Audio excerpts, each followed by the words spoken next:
welcome back to my channel. Hope you're all doing well out there. And today we're going to head back to nature run amok territory / eco horror. But before we do that, do me a favor, like, comment, and subscribe. Join me here. I greatly would appreciate that. Also, as always, a shameless plug for my TeePublic store. I'll leave a link in the description box below. And today we're heading back to the year of my birth, 1979, for Prophecy. Yes. Prophecy came out August 22nd of 1979. It's an hour and 42 minutes long, rated PG, although Frankenheimer wanted to release it R. He was made by the studio to cut it down to a PG, and it had a budget between $8 and $9 million, and upon release it made between 18 and 22 million. I'm only going with the range because that's what's online, so 18 to 22 million is what it grossed, so it did make a little bit of money. This was directed by the legendary John Frankenheimer and written by David Seltzer. David Seltzer wrote The Omen in '76. And in this film, we got Robert Foxworth as Rob. He works for the EPA. And Talia Shire plays his girlfriend, Maggie. She is pregnant with her child, which comes into play later, although we're not going to really concentrate on that. Although it is part of the conversation in this film. Richard Dysart plays Isley. He works for the paper mill in Maine, which is part of what's causing the problem in this area. And Armin Asante plays John Hawks. He is kind of the leader of this Native American tribe in Maine, who is in a land dispute with the logging company and the paper mill. And we see it gets into that mostly in the beginning, and then once we get into the horror aspect or nature run amok aspect, it's more just about, you know, what happened to the environment, what happened to these animals. So anyway, we set up in the beginning of the film, Rob and Maggie. She is a cellist, but they're a couple, and she's pregnant, but she hasn't told Rob yet. Rob gets this offer to go to Maine to check out the environment because there's been some problems with some of the wildlife, or they think that some of the water might be tainted. They don't know what's going on. So they go up to Maine, and Richard Dysart's character takes them to this cabin in the middle of the woods. This is where we get some of the land dispute stuff. Like when they're trying to drive to this cabin that's chained by this Native American tribe, and there's a little bit of a standoff that gets a little violent, and then finally cooler heads prevail, I guess you could say, and they're allowed to go on to this cabin.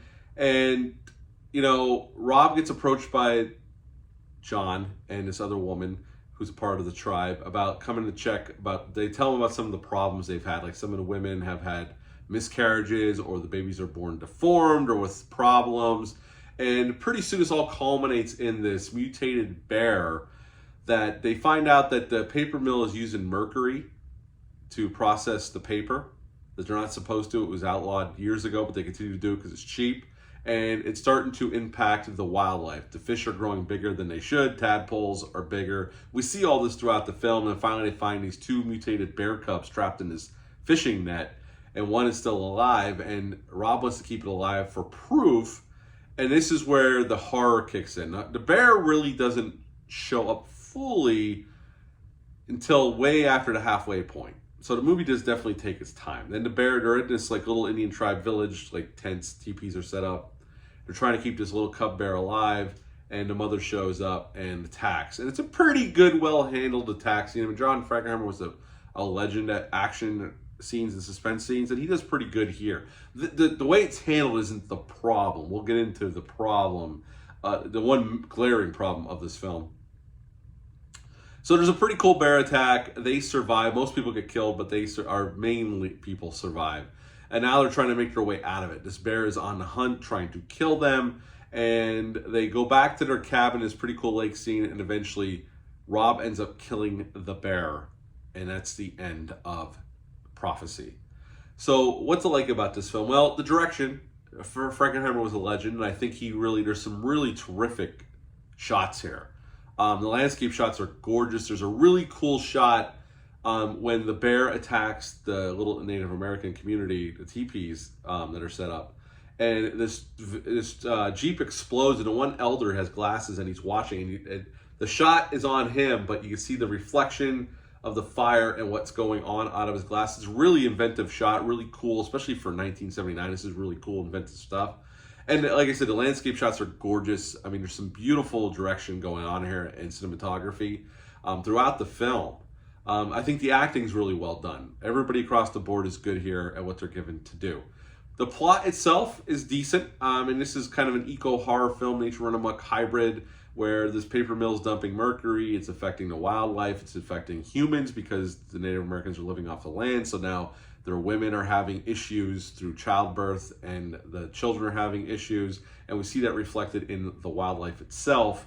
And it has an eco message, of course. I don't think they really hammer you over the head too mad, and they set it up, they talk about it a little bit, and then we move on to the horror stuff, and that's pretty much the movie.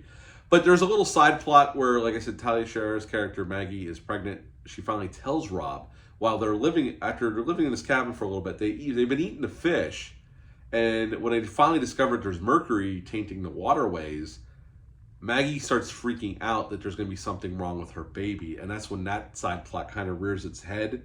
But they set that up, they're concerned, but then once the horror kicks in, it's just basically a suspense horror movie the rest of the film. Although John Frankenheimer, some of the actors, there's some cool special features on this disc, and Frankenheimer said he didn't want to make a horror film. I don't know what he was thinking, because clearly this was meant to be a horror hybrid movie. So I don't know where he was coming from, where his headspace was, but this was definitely a horror film all along.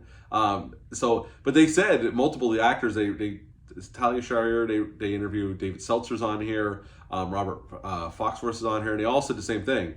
Frankenheimer didn't want to make a horror movie, and he didn't want to call it a monster. It's like, did he know what movie he was making? I mean, the man was a legend, but I don't know if he was sure what film he was actually making. But this is clearly a monster movie. Clearly, watching this film, I've seen it when I was a kid. It's been a long time since I've watched it, but it's clearly set up to be a monster movie. So I don't know where his head was there, but clearly this was always meant to be what it is. Nothing. I mean, it has a message, but it's still, at the end of the day, it's a creature feature, for Christ's sake. But whatever. Downside of this movie is it's beautifully shot. The script's pretty good. The cast is great. Where the movie falls apart is with the effects. The bear doesn't look the greatest. Now, they do interview the special effects, the guy who's in charge of the special effects on here. They went out to Rick Baker. He said he needed like 9 to 12 months to get the bear ready. They said that was too long. They went to Stan Winston. They also thought he was too long and wanted too much money. So they went to the gentleman who did this film, and they had 3 months to get the bear ready. And you could tell they needed more time. They even say in the documentary, he says, I needed more time. But, they needed somebody to do it. I took the money and said, we'll try to make it work. And the bear, when you get a clear shot of it, does not work. It doesn't work. Now, it's practical, so I'd prefer that over CGI. Obviously, in the 78, when they shot this, they didn't have CGI. So the bear is what it is. It's going to be a glaring problem for a lot of folks when they see this film, because the bear is totally unconvincing. So that takes a couple points off this film. It's a well-handled movie overall, but the bear itself, when you get a good shot at the face especially, and there's a few moments when you do get a clear look at it, it doesn't look the greatest. Let's be honest, it doesn't. And in 4K, it even still definitely does not look the greatest. It just shows the glaring problems even more when I used to watch this on VHS back in the day and on TV. So that is the main glaring issue. That, and I think it takes a little bit too long to get to the horror. There's almost should have been a scene a little earlier. There's a scene right in the beginning of the film to set it up, but then we go a long time without an attack. There should have been a scene a little earlier in the film just to give it a little bit more of a jolt in the film. So I think it takes a little bit too long to get to the horror here. That's one of my other complaints about this film. Now, this was shot up in British Columbia, Canada. This started kind of that boom of American films going up there. Although they did shoot that last part when in the lake going back to the cabin and the bears pursuing them through the lake. That was shot in a tank at the Paramount lot in LA. But the majority of the film was shot up in Canada. The bear was actually played by two different folks that horror fans are definitely familiar with. The first is Kevin Peter Hall, the 7'2", well, he's since passed away, but he was a stuntman and he worked in a lot of costumes. He was in the bear suit for some of the bear action.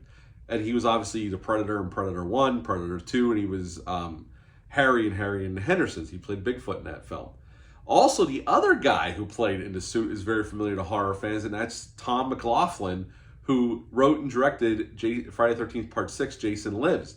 He was also in this film in the bear suit in some of the scenes as well. And there's an interview on here with him as well. I thought that was pretty cool. I never knew that he was in it. I knew about Kevin Peter Hall. I never knew about Tom McLaughlin, so that was pretty cool. Now, like I said earlier, John Frankenheimer planned on releasing this rated R, but the studio demanded that he cut it down to a PG rating. And he was quoted back then as saying he thought it hurt the movie.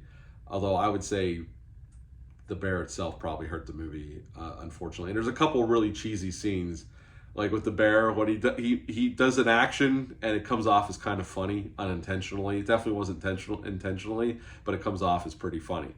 But at the end of the day, I do like this film. I think it's well shot. Again, it's well written. It's well acted. The problem is more of line is there's not enough action. Like, there's not enough horror earlier in the film, which I think makes it drag a tad.